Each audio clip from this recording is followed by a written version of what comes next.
大学时欺负的乖乖女，没想到最后赖上了我，我都给你生女儿了，你能不能不要欺负我了？白宁冰红着眼睛，十分委屈的开口道：“我哪里欺负你了？说话可得见证据。”说着，我再次朝着那婴儿肥的小脸狠狠地咬了一口。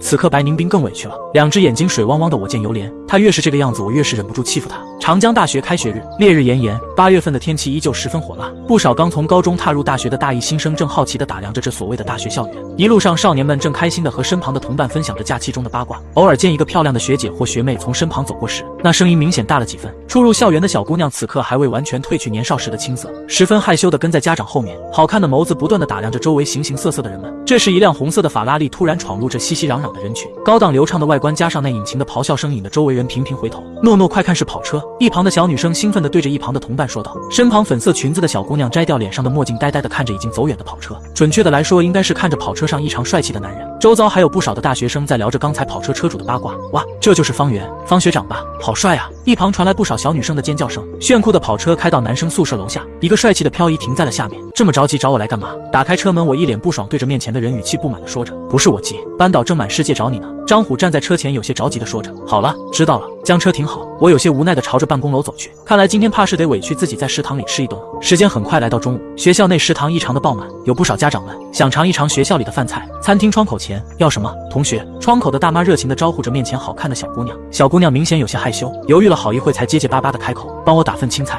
再来一丁点米饭。”谢谢阿姨。一向爱抖勺子的食堂阿姨，这次竟稳稳地拿住了。无论是小青菜还是米饭，阿姨都给打了满满的一勺。果然长得好看在哪都是加分。白宁冰小心翼翼地接过餐盘，从口袋里拿出皱皱巴巴的几元钱。对面的食堂阿姨也是愣住了，有些尴尬地开口道：“不好意思，小姑娘，学校食堂里是不能用现金的。”听到这里，白宁冰羞红了脸，原本就垂着的小脑袋垂得更低了。此刻正是午餐的高峰，身后有不少等着排队的同学。时间一长，身后等不及的同学直接开口训斥道：“没饭卡，你来吃什么饭？竟耽误我们大家的时间！”顿时一道道不善的语言冲着小姑娘袭来。面对诸遭讨伐的声音，白宁冰好看的杏眼通红，一层薄薄的水雾在眼眶中逐渐弥漫开来。此刻的白宁冰已有些不知所措，看着手里打好的饭菜和攥紧的零钱，一时间他也不知道该怎么办了，只好呆呆地让出道来，让其他人先买。刷我的吧！我帅气地将自己的饭卡贴在刷卡器上，叮一声显示刷卡成功。不过我并未起身离开，反而在窗口买起自己想吃的饭菜，直到我打完饭心满意足地转过身来。和我一起进门的两兄弟还排在那长长的队伍后面，我冲着二人一挑眉，排在队伍后面的苦逼兄弟相视一眼，还是方少聪明，他们两个怎么没想起来呢？我得意洋洋地端着自己的战利品，朝着不远处的空座走去，完全没意识到身后跟着的小尾巴。那个白宁冰软萌萌的声音响起，不过食堂里太乱了，我有些没听到。直到我坐下后，感到肩膀上有什么东西在碰自己，回头转身见到的就是一双漂亮的杏眼，少女羞红脸样子胜过世间一切美景，不经意间那一眼便是万年。同学，谢谢你帮我刷饭卡，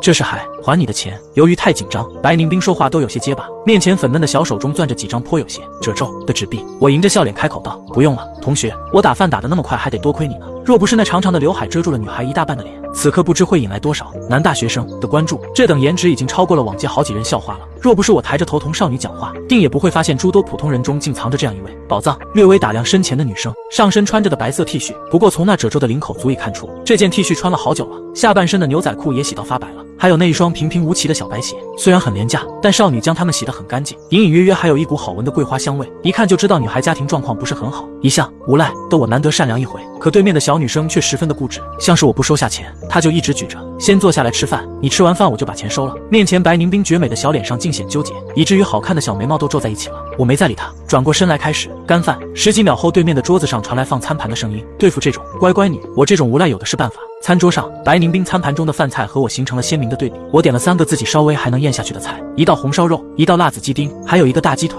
而对面餐盘上仅只有一盘小青菜，一份米饭和餐厅里提供的超级难喝免费的汤。饶是如此，对面的白宁冰吃的津津有味，粉嫩的小手灵活地操纵着筷子，夹起一根小青菜，慢慢地放到自己嘴中，那细嚼慢咽的样子和小兔子一样。食堂里的小青菜什么时候变得那么好吃了？我下意识从对面的餐盘中夹了一根放到自己嘴中。对面的白宁冰一愣，像是忘记咀嚼般呆在那里，等尝到改进后的小青菜，还是一如既往的难吃，真是不知道他是怎么咽下去的。艰难地吞下，等自己抬起头时，见到对面的小女人正呆呆地看着自己。不过我没丝毫的尴尬，转手将自己餐盘中没吃过的大鸡腿夹到她面前，还给你，不白吃你的。白宁冰反应过来后，想要将鸡腿还给我，我先一步将手里的餐盘拿走，给出去的我可不要，你不要的话丢掉就行。最终白宁冰也没舍得丢掉，等我那2个好兄弟走来时，白宁冰还在小口小口地啃着鸡腿。靠，真邪门了，那么难吃的饭菜也有那么多人排队。张虎打完菜骂骂咧咧地坐到我身旁，你要是有方少的脑子，也不用排那么久的队。想坐在我对面的好朋见到那里似乎坐着一女生，反应过来后急忙坐到了张虎的旁边。这时刚才坐下的张虎才发现对面坐着的人儿，一时间有些稀奇，敢和方哥在一起吃饭的女生真是不常见，不知道什么时候方哥喜欢这一款了。张虎心里默默地想着，这也不能怪他们，那厚厚的刘海本就遮挡了白宁冰大半的娇颜，再加上此刻他正低着头吃饭，从露出来的表象来看，这个女生很一般。这时白宁冰咽下最后一口，随后抬头对我说道：“我吃好了就先走了，钱你收好。”可能是太着急走的原因，白宁冰抬头的幅度有些大，脸上的刘海朝着一旁散去，露出那精致的脸庞，拿起桌子上吃干净的餐盘，白宁冰就要离开。对了，同学还不知道你叫什么？像是想起了什么，我不经意的开口问道。白宁冰，方圆。卧槽，还是方哥眼光毒辣，这颜值甩蒋青青好几条街。张虎有些激动的说道：“蒋青青我前女友，也是上一季公认的校花，小灵通。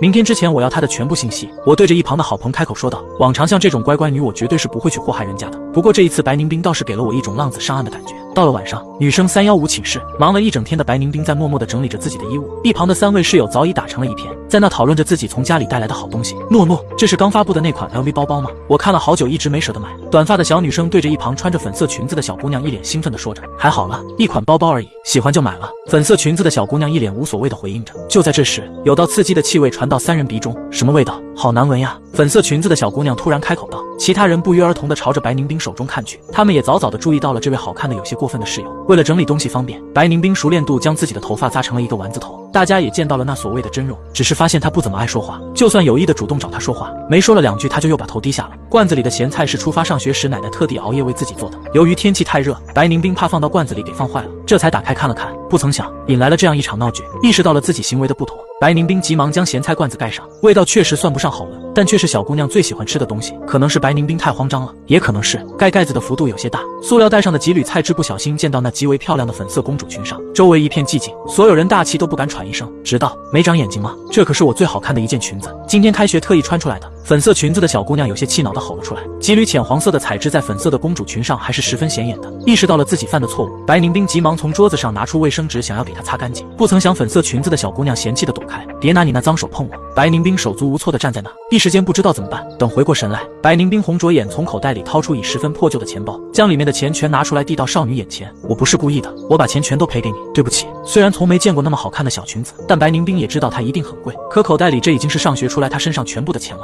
更是她未来2-3个月的生活费，你赔得起吗？土包子，这可是定制款。说着伸手将白宁冰手中的钱打翻在地，由于力度过大，白宁冰有些没站稳，另一只手的罐子脱手而出，重重地摔在了地上，喷溅的汤汁引来的周围人的尖叫。可白宁冰如状若旁闻，只是呆呆地看着那散满一地的咸菜，眼眶中的泪水此刻如决堤般爆发出来，一滴滴晶莹剔透的眼泪从白宁冰眼中缓缓滴落在地上。好一会后，白宁冰默默地擦干眼泪，开始收拾地上的一片狼藉。这时一旁一位好心的室友忍不住开口道：“好了诺诺，就那一点点污渍，好好洗一下能洗掉的。”没的粉色裙子的小姑娘开口，宿舍门被突然打开，好吵呀，在门外都听到你们的声音了。看着面前的一片狼藉，刚进门的蒋青青直接愣在了当场，什么情况？自己这是来到案发现场了吗？宿舍里其余的众人也在打量着突然闯进来的红发学姐。蒋青青一身 LV 高定，在那1.7米身高的衬托下显得既美丽又高贵。作为校园论坛上的风云人物，在场的众人已经有不少已经认出她来了。面前的3人倒是有2个长得挺好看的，可是按照那人的审美，怕是也只能打个85分吧。低下头，蒋青青这才注意到自己脚下还有一个正在整理地面残骸的小姑娘，那应该就是此人了吧。蒋青青心里默默地想着，谁能告诉我发生了什么？面前气场强大的蒋青青，明显不是他们这种初入社会的小姑娘能比的。现场沉默的几秒钟之后，还是有一位室友将发生了什么一五一十的说了出来。听完后，蒋青青无奈地翻了一个白眼，那家伙还真是料事如神，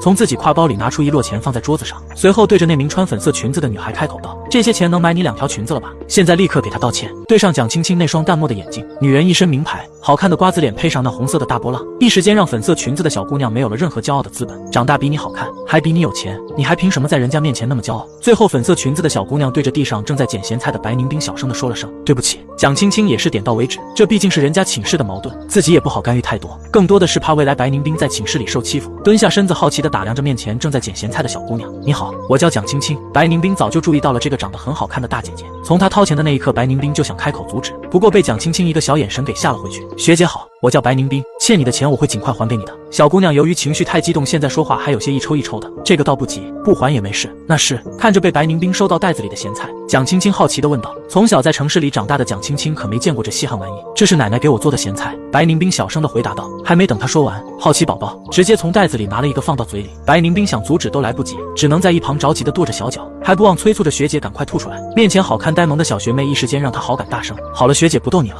别再哭了，再哭就不好看了。另一边，长江大学城繁华的一商业街内，路旁十分不起眼的烧烤摊中，我今天可是帮了你大忙的，你就请我吃这。蒋青青俏皮的声音传来。行了，大姐，这就我们2个，您就别装了。我一脸无语的对着一旁的女人开口道。当初追我的时候怎么没见到你那么用心？醋溜溜的声音响起。你还好意思说这个？灌了一口冰啤酒，我没好气的对着不远处爱表演的女人吐槽道。但不得不说，你小子的眼光还真是没谁了。江大未来4年的校花怕是再也跑不到别人头上了。二人坐在烧烤摊上有一搭没一搭的聊着。对于刚入学的大一新生来说，他们的地狱训练马上就要开始了，我倒是没有机会欣赏了。军训的2周，我被自己老爹拉回公司做苦力了，所以没赶上。由于太过努力，自己甚至还有点小感冒。直到周一公共课堂上，老旧阶梯教室里，破旧空调发出风鸣，白宁冰在第3排穿着一件极为普通的蓝色短袖。这时后排突然传来此起彼伏的抽泣声，我踩着上课铃晃进来，黑色耳钉在晨光里闪成危险的信号，手里的高等数学新的能割破空气。同学，这里有人吗？我径自坐在白宁冰左侧，身上淡淡的烟草味传来。少女笔尖在雪白的草稿纸上洇开墨点，余光瞥见我坐下后，右手正把玩她放在桌子上的草莓发上。老教授推着酒瓶底眼镜开始板书，我突然轻身过来，求导符号写成积分了。白宁冰反应过来后，小脸有些窘迫，低下头悄悄看我时，这才发现我锁骨处贴着退烧贴，要记得吃。白宁冰将阿司匹林推过去时，声音细若蚊蝇，我却突然伸手抓住她缩回的手腕，掌心的温度烫得惊人，刺在少女雪白的肌肤上落下红痕。白同学关心我要不要听听心跳，带着戏谑的喘息扑在她突突跳动的太阳穴。身旁不少同学举起手机偷拍，照顾到白宁冰和课堂秩序。我声音不大不小的咳嗽了一声，果然大家都是知道我的凶名，我的动作自然也有了收敛。我好渴呀，把你的水拿过来让我喝一口。我一脸理所当然的看着桌子上放的那个粉红色小杯子，白宁冰呆呆的啊了一声，显然还没有反应过来，而我却抢先一步，直接拿起他的杯子，将里面的水一口气喝了个大半。反应过来的白宁冰脸红的可怕，这毕竟是在课堂上，周围有那么多双眼睛看着呢。校园内我总是有意无意的出现在白宁冰平淡的生活中，就像平静的湖面被投掷一块小石子，掀起层层浪花。白宁冰文弱不太会说话，遇到我这种脸皮厚的也总是被欺负的份。小姑娘刘海很长，家里没钱，又有一个生病的奶奶，学校里人人都知道方大少爷的凶名，知道他是我的人，倒也没人敢惹这个小姑娘。某天吃完午饭后，我在学校附近的景山小区租了房子，你搬出来住吧。我装作随意的对着身旁的女生开口的。不要。白宁冰弱弱的拒绝道，你不出来住，待在宿舍里那样的环境，你能学得下去习吗？我可以去图书馆的。小姑娘若有其事的反驳道，那他们在欺负你怎么办？我可以躲着他们的。白宁冰非常固执的说着，可是我已经让人把你宿舍里的行李都搬出去了，而且外出住宿表我也帮你交上去了，所以你写就算现在回宿舍，你也没办法睡了。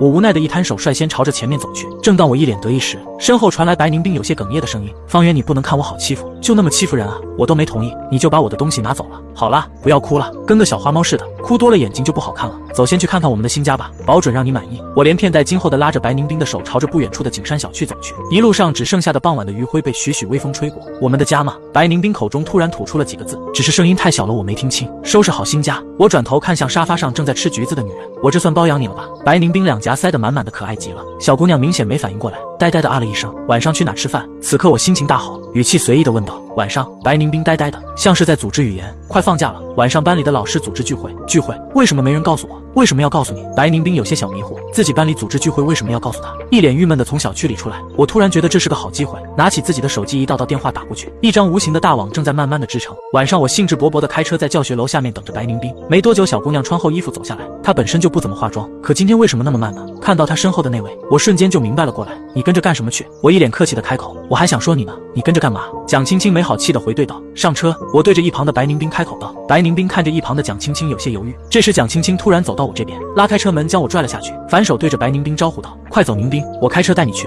深夜大排档，文学系2班的同学们零零散散，坐满了整个摊位。相较于酒店包厢，这里明显更具有烟火气。没多久，我就和在场的各位打成了一片，一个个都称兄道弟的。大家也没想到学校里恶名昭彰的方少竟然那么好说话。男生那边，我们家宁冰不太会说话，兄弟们都包含点，好说好说。方哥都开口，弟兄们赴汤蹈火，一群人在那吹牛皮。到了女生那边，这次来的匆忙没给大家带礼物，下次一定补上。我家宁冰不太会说话，大家平时都多多包涵，这是我联系方式，大家有事找我。放心方少，有事肯定找你。场上的气氛被我带得十分活跃。白宁冰不善于交流，只是呆呆地坐在那里，偶尔拿一串烧烤放到自己嘴里。不小心听到我提到他的名字时，他还会脸红。一旁的蒋青青看着在人群中游刃有余的男人，又看了身边呆呆的白宁冰，一时间他都有些羡慕他了。明眼人都能看得出来，我这是在为白宁冰铺路，帮他打好和班级里同学们的关系。偏偏这傻丫头呆呆的不知道。酒过3巡，我趴在桌子一动不动。考虑到宿舍关门，大家就建议散场了。见我喝醉了，几个有眼力的男同学把我送到白宁冰身旁。不远处的蒋青青见我这个样子，还想伸手扶我一把，被我一个眼神吓退后，女人无奈的翻了个白眼，跟一旁的白宁冰打了个招呼就走了。最后只剩下白宁冰一人孤零零的将我扛在肩上。快点走吧，宿舍快关门了。白宁冰急得都快哭出来了，偏偏我呆坐在那里一动不动。没办法，现在让他回去一切都前功尽弃了，所以我只能一动不动的在那里装醉。无论小姑娘怎么拉我，我都一动不动。最后实在是没办法了，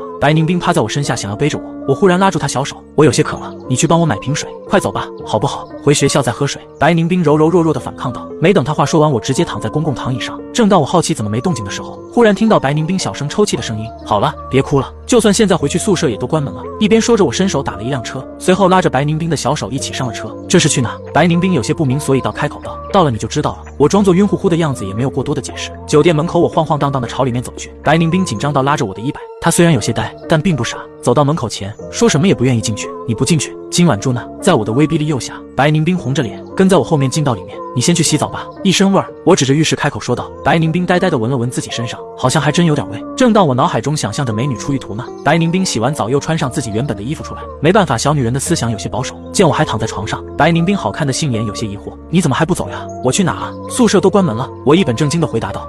望着我身后的那张大床，白宁冰小脸顿时红了起来。好一会过后，小女人拿着床上的被子朝沙发上走去。看穿了她的意图，我伸手拉住她的手腕，一把将她拽到自己怀中。你干嘛？小女人弱弱的声音传来。你说干嘛？我将身上的小女人压倒在身下。不要。一夜无话。从那以后，日子突然平淡下来。白宁冰原本的生活中多了我的参与，清瘦的小脸也被我养得有肉了。直到大二下学期的某一天，欠了多少钱？我面色平淡地对着身前的父母开口道。面前的父亲低头不语，母亲抬起头看着过分平静的儿子，缓缓地伸出了一根手指头。好，我知道了。此后家里的房子、车子全都拿去做了抵押，可依然不够填补那巨大的窟窿。跑车漫无目的行驶在马路上，直至傍晚，我一脸心事地回到景山小区。厨房中，白宁冰刚做好饭，见我回来，小女人兴奋地将她忙活半天的成果展现在我面前。以后我没钱了，怕是养不起你了。看着面前单纯的小白兔，我装作若无其事的开口道。我很好养的，我可以吃的很少。看着我一脸反常，像是意识到了什么，白宁冰急忙开口为自己辩解道。我知道。我笑着像从前一样摸了摸他的小脑袋。出什么事了吗？白宁冰有些焦急地从口袋里拿出一张银行卡，这里面有些你平时给我的钱，我一点都没有花，还有一些是平时我兼职时赚的，你先拿去用。小姑娘倔强地想要将银行卡塞到我手中，看着手里那张薄薄的银行卡，我眼眶有些红。次日清早，白宁冰从梦里醒来时，枕巾都湿透了。一向好梦的她昨天晚上竟然做噩梦了。梦里她一个人在漆黑的深夜里，怎么走都走不出去。正当她绝望时，见到了前方不远处的我，我牵着她的手慢慢的前进，直到某一刻，眼前的我突然消失，盯着空空如也的双手，白宁冰有些哽咽道。方圆，你不要丢下我一个人好不好？醒来后，白宁冰好看的杏眼红红的，小姑娘有些茫然的看向四周，眼见身旁没我的身影，白宁冰顿时急了，把整个家里找遍了，都没找到我，给我打电话也是关机。慌忙之中，在我睡觉一侧的床头上找到了一封信和2张银行卡，一张是他昨天强行塞给我的，一张是我主动留给他的。银行卡里的钱足够让他花好久好久的了。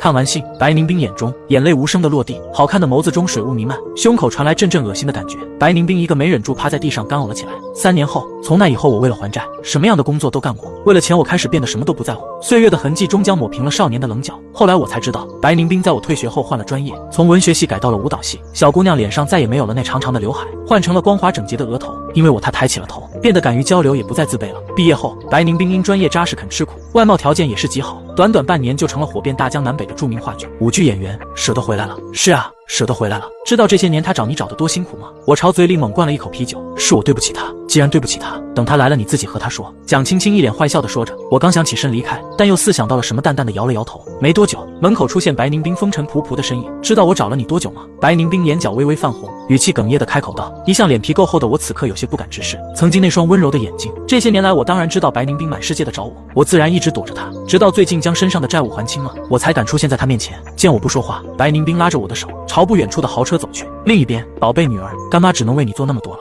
喝完杯子里的最后一口酒，蒋青青也起身离去。白宁冰，你听我说，这不合适。身后传来我弱弱的声音，你当初骗我去酒店就合适了。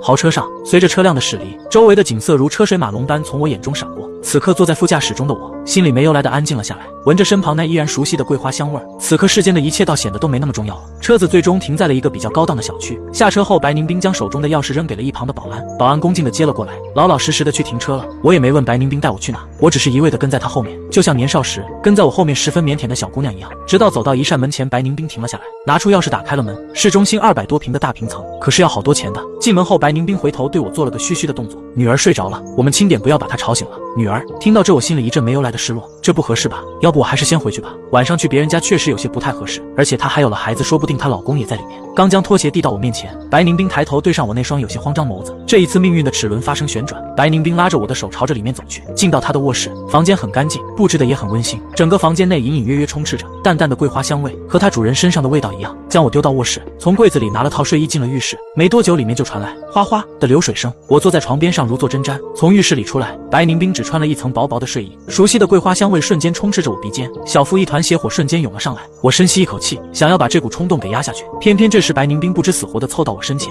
小女人伸手圈住我的脖子，大胆的坐到了我的腿上。此刻白宁冰心中也慌得不行，那么大胆的动作她还是第一次做。想见你女儿的话，就不许拒绝我。一向温柔的白宁冰今晚显得格外的霸道。我女儿，我大脑一片空白，你把话说清。我话还未说完，嘴唇就被堵住。小女人的吻肌略显青涩，粉嫩的小手更是无处安放。我伸手环住她的腰，一如当年那样，右手不自觉地顺着那纤细的腰肢，朝着衣服里面探去。一夜无话，早晨我舒舒服服地伸个懒腰，好久没睡得那么舒坦了。睁开眼睛，见床边有一个3、4岁的小姑娘正眨着大眼睛，一眨不眨地盯着自己，那眼神和样貌和白宁冰如出一辙。这就是自己女儿。我心中有些许异样，一时间不知道该怎么开口。好在这时客厅外面传来白宁冰的声音，星星叫爸爸起来吃饭了。爸爸，吃饭了。小女孩柔柔弱弱的声音传来，不过那小模样有些怕生。我抓住她的小胖手，和她一同朝着外面走去。小家伙有些害羞，和她妈妈一样。我走一步，她跟一步。客厅里，白宁冰早就做好了早饭，餐桌上气氛一时间有些尴尬。小家伙认真地扒着自己碗中的饭菜，白宁冰一边给小家伙夹菜，一边目光灼灼地盯着我。正当我坐如针毡时，面前传来一道糯糯的声音：爸爸以后会一直陪着我和妈妈吗？闻言我有些没绷住，眼眶有些湿润，但语气十分坚定地开口：会，爸爸会一直陪着你和妈妈的。西宁歌剧院舞台下，我怀中抱着小团子，方心一脸兴奋地张口问我：爸爸，妈妈什么时候出来啊？快了，马上就到妈妈了。等妈妈出来后，我们一起给妈妈加油好不好呀？说着，我朝着怀中肉嘟嘟的小脸狠狠地亲了一口。舞台上随着灯光亮起，昔日害羞不善与人交流的少女，此刻已经能大大方方地站在舞台上，自信地将头抬起。清脆空灵的声音响彻整个剧院。随着戏份的进展，场上的观众看得如痴如醉。一曲终了，伴随着场上的谢幕，白宁冰和身后的数位演员鞠躬离场。此刻四目相对，我从那双杏眼中见到了前所未有的温柔。幸运的是，兜兜转转那么多年，我还能遇见你。